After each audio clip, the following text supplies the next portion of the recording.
एक बार फिर से स्वागत है आप सभी का जॉब ढूंढो में राजस्थान लोक सेवा आयोग अजमेर की तरफ से एक बड़ी अपडेट है। यहाँ पे राज्य विधि विज्ञान प्रयोगशाला जयपुर के लिए जो है नोटिफिकेशन जारी किया है। यहाँ वरिष्ठ वैज्ञानिक अधिकारी सीनियर साइंटिफिक ऑफिसर के लिए नोटिफिकेशन जारी किया है। अब बात कर लेते हैं कितने पदों के लिए वैकेंसी जारी की गई, तो कुल मिला के जो है 14 पदों के लिए ये जो है नोटिफिकेशन जारी किया। इसी पे हम जो है बात करने वाले हैं। बात कर लेते हैं यहाँ पे senior scientific officer DNA division की, तो यहाँ पे 4 पदों के लिए नोटिफिकेशन जारी किया है। Senior scientific officer cyber forensic division की बात करें तो 3 पदों के लिए नोटिफिकेशन जारी किया है। Senior scientific officer biology division की बात करें तो 2 पदों के लिए नोटिफिकेशन जारी किया है। Senior scientific officer document division की बात करें तो 1 पदों के लिए नोटिफिकेशन जारी किया है। सीनियर साइंटिफिक ऑफिसर टॉक्सियोलॉजी डिवीजन की बात करें तो 1 पद के लिए नोटिफिकेशन जारी किया। Senior scientific officer physics division की बात करें तो 1 पद के लिए नोटिफिकेशन जारी किया। Senior scientific officer serology division की बात करें तो 1 पद के लिए नोटिफिकेशन जारी किया है। Senior scientific officer narcotic division की बात करें तो 1 पद के लिए नोटिफिकेशन जारी।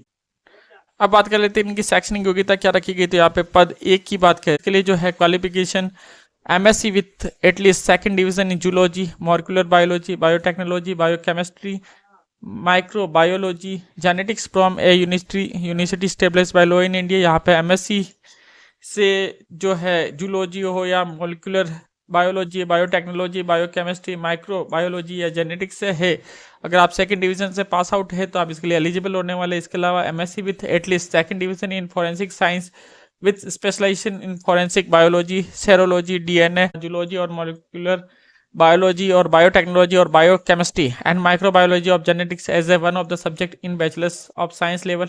यहाँ पे बीएससी में जो है ये सब्जेक्ट होनी जरूरी, कंपल्सरी एक सब्जेक्ट तो होना ही चाहिए।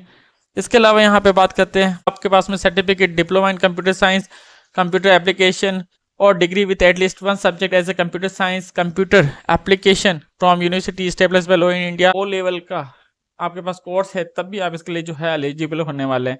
इसके अलावा यहाँ पे 2 इयर्स का जो है वर्किंग एक्सपीरियंस मांगा गया है। यहाँ पे field of forensic DNA in FSL of state of central government of similar experience in public undertaking of corporation। इसके अलावा अब बात कर लेते हैं सेकंड पोस्ट की, तो यहाँ पे MTech, MCA, ME, MSc with at least second division with computer science और कंप्यूटर एप्लीकेशन से है तो आप इसके लिए एलिजिबल होने वाले, लेकिन कंडीशन ये है कि आप सेकंड डिवीजन से जो है पास आउट होना जरूरी है। इसके अलावा यहाँ स्टेबलाइज लॉ इन इंडिया और MSc with at least second division in forensic science with specialisation in forensic cyber forensic, digital forensic in 3rd and 4th semester specialization course of minimum 6 month duration, computer science or computer application or IT or cyber digital forensic at one of the major subject in bachelor science engineering level from a university established by law in India। 2 year का जो है working experience मांगा गया है। यहाँ पे field of cyber forensic in FSL of state and central government और similar experience in public undertaking of corporation. अब बात कर लेते हैं यहाँ पे 3 पद के लिए जो है क्वालिफिकेशन रखी गई, तो यहाँ पे MSc with list second division in zoology, molecular biology, biotechnology, biochemistry, microbiology, genetics from university stablished by law in India और MSc with at least second division in forensic science with specialisation in forensic biology, serology से तो आप इसके लिए eligible होने वाले। इसके अलावा जो बिट कोर्स भी मांगा गया है, यहाँ पे सर्टिफिकेट या फिर डिप्लोमा कोर्स होना चाहिए कंप्यूटर साइंस में, तब आप इसके लिए एलिजिबल होने वाले। इसके अलावा आपके पास में अगर ओ लेवल का कोर्स है तब भी आप इसके लिए जो है एलिजिबल होने वाले हैं। इसके अलावा 2 ईयर का जो है वर्किंग एक्सपीरियंस मांगा गया है FSL से। इसके अलावा बात कर लेते हैं अब जो है 4 नंबर की जो वैकेंसी उसकी, यहाँ पे 7 पद की जो वैकेंसी थी इसकी बात कर रहे थे। अब हम बात कर लेते हैं यहाँ पे 4 नंबर की जो पोस्ट है उसके लिए MSc with at least second division in physics chemistry from university stabilised by law in India. यहाँ पे अगर आपने जो है एमएससी कर रखी है फिजिक्स से या फिर केमिस्ट्री से तो आप इसके लिए एलिजिबल होने वाले हैं।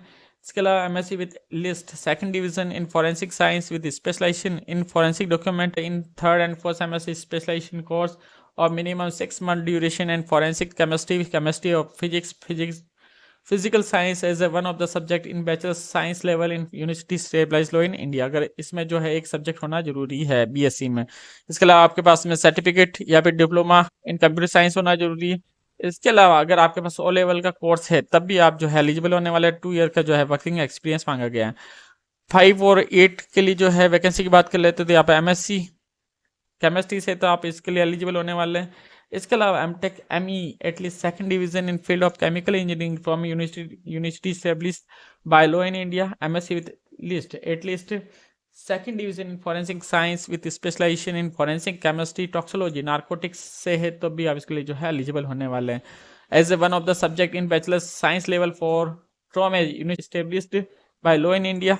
यहाँ पे भी जो है कंप्यूटर का जो है कोर्स मांगा गया है, सर्टिफिकेट या फिर डिप्लोमा कोर्स है तो आप इसके लिए एलिजिबल होने वाले हैं। इसके अलावा यहाँ पे जो है ओ लेवल का कोर्स है तब भी आप इसके लिए जो है एलिजिबल होने वाले हैं। यहाँ पे भी जो है 2 साल का जो है एक्सपीरियंस मांगा गया। यहाँ पे बात कर लेते हैं वैकेंसी नंबर 6 की, तो यहाँ पे जो है MSc with at least second division in physics from university stablished by law in India, MTech ME with at least second division in field of civil mechanical electrical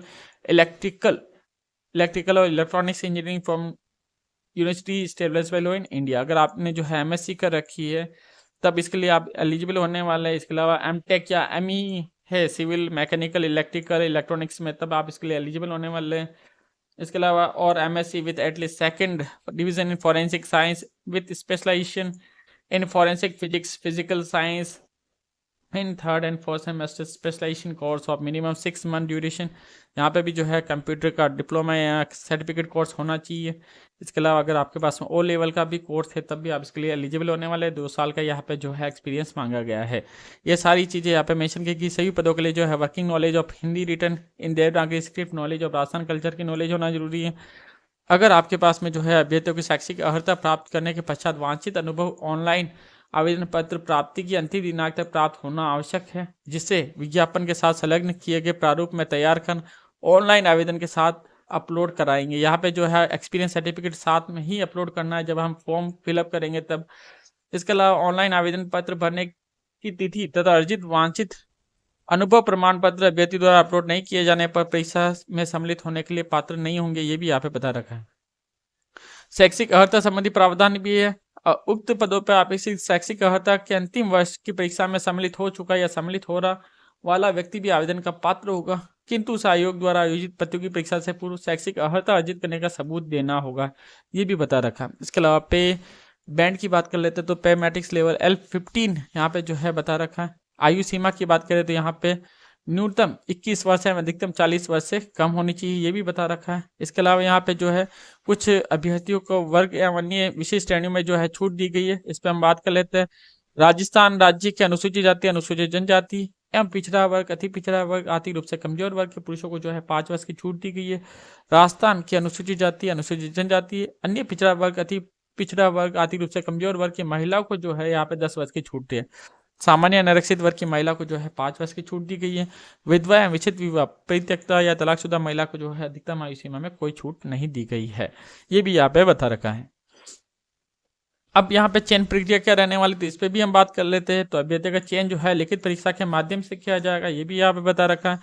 परीक्षा योजना पाठ्यक्रम की बात करें तो परीक्षा जो है ऑब्जेक्टिव टाइप होने वाली है, वस्तुनिष्ठ रूप से होने वाली है। सभी प्रकार के जो प्रश्न होंगे वो वस्तुनिष्ठ प्रकार के होंगे, ये भी बता रखा है। आप कब से कब तक इसके लिए जो है अप्लाई कर सकते हैं तो 19/12/2024 19 दिसंबर 2024 से दिनांक 17 जनवरी 2025 तक आप इसके लिए जो है अप्लाई कर सकते हैं 12 बजे तक रात की।